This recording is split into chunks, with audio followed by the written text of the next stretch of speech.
Hey guys, this is Cameron with CBM Reviews, and I'm sorry, I was gone for a long time. I got busy with work, and then I needed some sleep, and here I am. I'm here now, and that's what's important. And right now, I'm gonna talk about some Deadpool 2 spoilers. I haven't actually gotten a chance to talk about Deadpool 2 with you guys, so I wanted to take this opportunity and talk about some major plot points, some things that I liked, some things that I didn't like, and then see what you guys thought about it. Before I start though, I just want to say a couple things. Number one, I want to thank everybody that's been watching all my videos from Comic Palooza, which occurred in Houston the last weekend of May. I've got a playlist here that you can go ahead and click on if you haven't seen it. I've got panels from Tom Holland, Kristen Ritter, Charlie Cox, Ray Park, and an exclusive interview with Ross Marquand, which, by the way, Ross, if you're watching this, thank you so much for the interview. I definitely would love to do this again sometime in the future when your hands aren't so tight and we could actually talk about some stuff. Second thing is that if you want to catch some of that stuff, along with some of the other stuff that I film and put out, make sure that you click that subscribe button. Click that notification bell. That way, whenever I post anything, you're automatically alerted and you're in the know right there on the go. Having said that, let's talk about some Deadpool 2, man. First and foremost, this story is kind of like a mix of a love story and Terminator 2. Let's just go ahead and put it out there. The story itself isn't that unique, but because of the superhero elements, it does have a twist on things. To start off, Deadpool's a mercenary. He goes and takes out the bad guys, and he fails to, take out one bad guy who comes back and tries to get revenge on him, ends up killing Vanessa, who's his girlfriend from the last movie. He gets super beat up about it, goes into a deep-seated depression, tries to kill himself so that he can reunite with with Vanessa. Now, this brings up a very interesting point because in the comics, he has this wanted relationship with Death, who is the embodiment of Death. She's a woman in the comics. Thanos wants to be with her, Deadpool wants to be with her, and she wants to be with Deadpool, but he can't go because he just can't die. So he's always trying to break through to that barrier and be with her, but he can't. This is one of the most interesting points in the movie, and it happens a couple of times. But you actually get a feel for the scene. The first two were really good. There's a third time that it happens, and it just didn't feel all that for me, but that's not the point.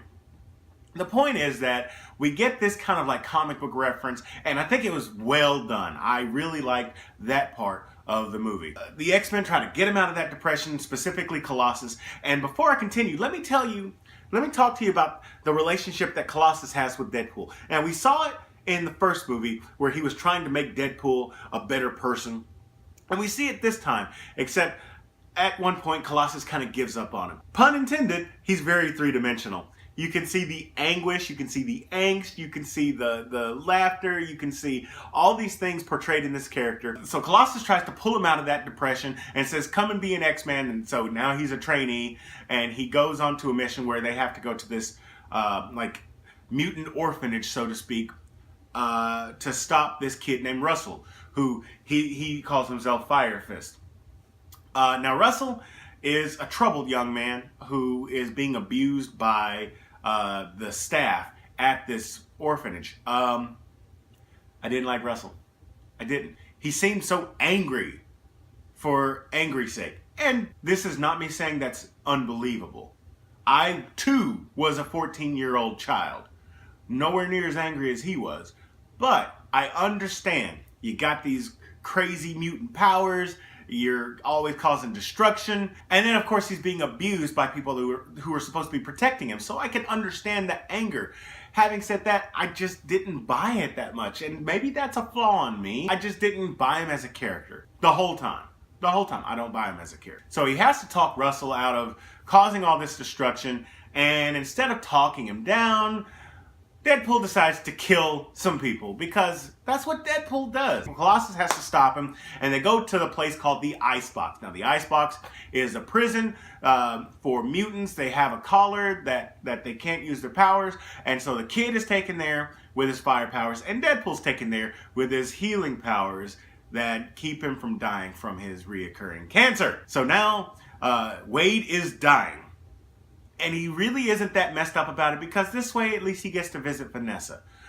But unbeknownst to him, here comes Cable. Now Cable is a character from the future played by Josh Brolin, and his family is killed by Russell in the future. He wants to bring his family back, and the way to do that is to go back in the past and stop Russell from ever making his first kill and going down that dark path.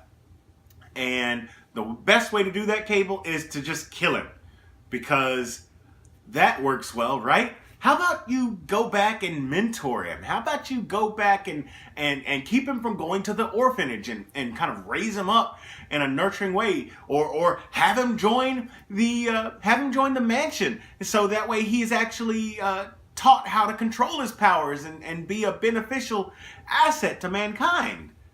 Those are all great ideas. Murdering him is not.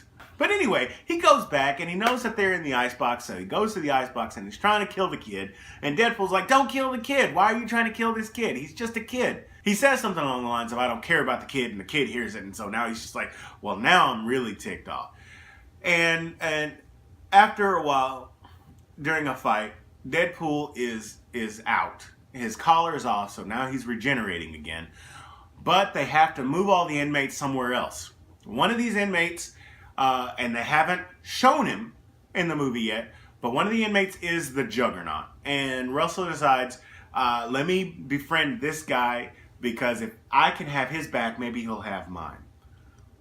So they're transporting them to another facility, and Deadpool's out and he decides, well, I can't stop all these guys by myself. Let me create a team. And so he creates the X-Force.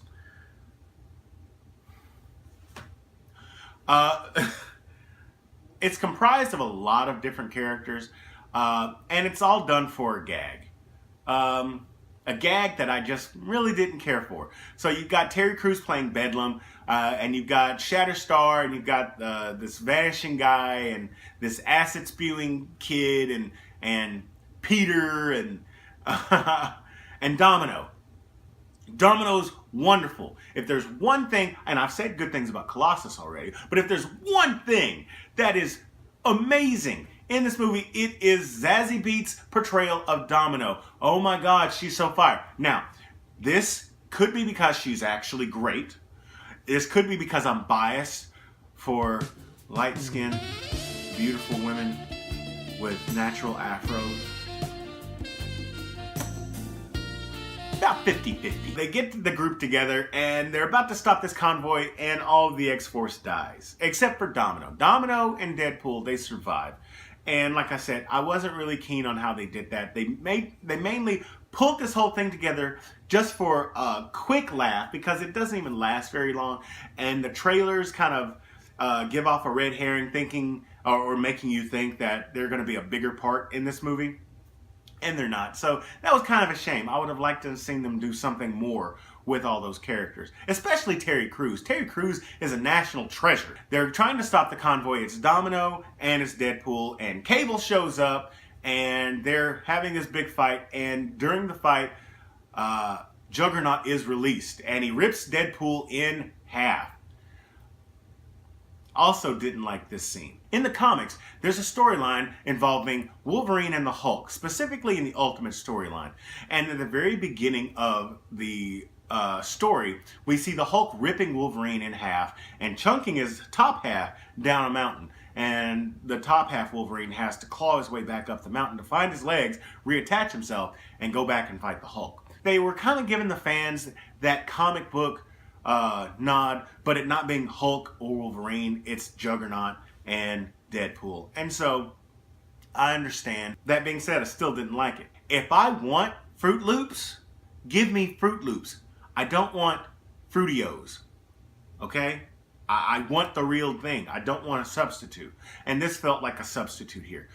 Speaking of substitutes, let's talk about this Juggernaut for a second. We go from the Vinnie Jones Juggernaut in X-Men The Last Stand to this Juggernaut. And I gotta say, this Juggernaut is trying to be closer to the comic book roots, but it's so much worse than Vinnie Jones' Juggernaut. At least Vinnie Jones' Juggernaut looked real. He didn't look super imposing, but at least he looked like he was a physical being in this world. And at no point do I believe that Juggernaut is actually there. He looks fake. Not like he looks like he's been a little CGI rendered. No, no, no, no, no, no, no, no, no. He looks as fake as Wolverine's claws in X-Men Origins Wolverine. He looks as fake as some of the Hulk shots in the Ang Lee Hulk film. It's almost like they should have said Juggernaut, brought to you by PS2 cutscene, because that's almost what it looks like we get. Maybe PS2 is a little bit harsh, but understand that's an exaggeration to prove a point. If you're looking for awesome Juggernaut in this, you're going to get a rendering of Juggernaut. You're not going to get something that looks real. I hated this Juggernaut. It wasn't a dislike, it was a deep hate. But in any case, Deadpool gets ripped in half, and he has to regrow himself. And so he gets together with Domino and Cable, and they understand that the only way to stop Juggernaut and to keep the kid from going down this dark path is to stop them both. So they get together with the X-Men and, well, the X-Men that they can get, and Dopinder, and they decide we're going to stop the kid from killing all these people and going down this path, and we're going to save Cable's family. And they get there, Colossus and Juggernaut have a fight. Thank you, Colossus, for being awesome in this fight. Didn't care about Juggernaut. They end up destroying a lot of the school. Domino has another cool fight scene. And her luck powers are just so well done in this movie. What happens is Deadpool puts the collar back on and sacrifices himself to save the kid. And when the kid sees that somebody actually did care that much about him, he decides to not go on a killing spree, and he becomes good. Cable's family is saved, but Deadpool dies. And I haven't talked about time travel yet. But Cable has a time travel mechanism, which is why he was able to go back from the future.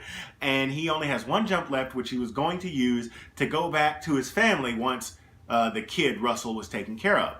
But when the kid was taken care of, so to speak, and not on a killing spree now, instead of using that last jump to go be back with his family, he uses it to go back and save Deadpool. And this, in my opinion, goes way against character. Because, yeah, he saved his family and all, but no, that character wouldn't do that. He'd be like, my family's safe, I'm going back to my family. Peace out. No, he stayed behind with Deadpool. He doesn't like Deadpool. I didn't buy that. Like, he looks like the kind of character, Deadpool's dead? That's fine. My family's safe, that's all I care about. I didn't like that he went back in time to save Deadpool, but he does. He saves Deadpool, and the kid still goes on the right path, and everything is fine, and this movie is about 50-50 for me. My brother liked it so much more than I did.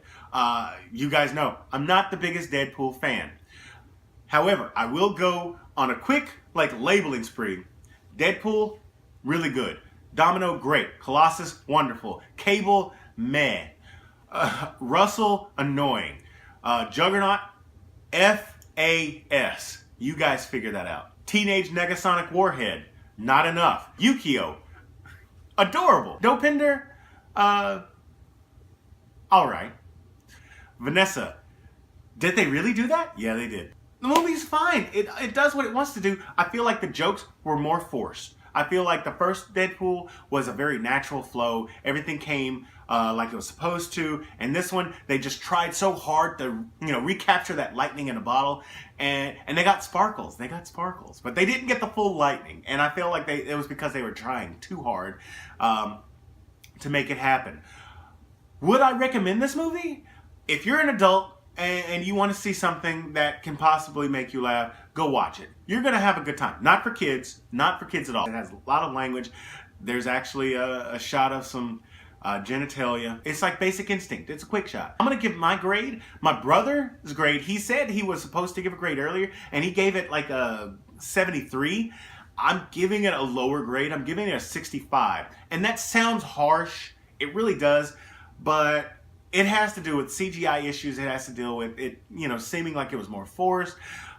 It's also a little bit of a bias because I'm not the hugest Deadpool fan, but this movie doesn't fail at all. It's just not as good as the first movie. It's all right, you know. It's not a terrible movie. It's not a bad movie. It's just an okay movie to me. It's good. It's nowhere near great. There's also a scene in the mid-credits that gives so many horrible issues that I have with time travel. If you go watch it, just have fun with it. Don't be like me.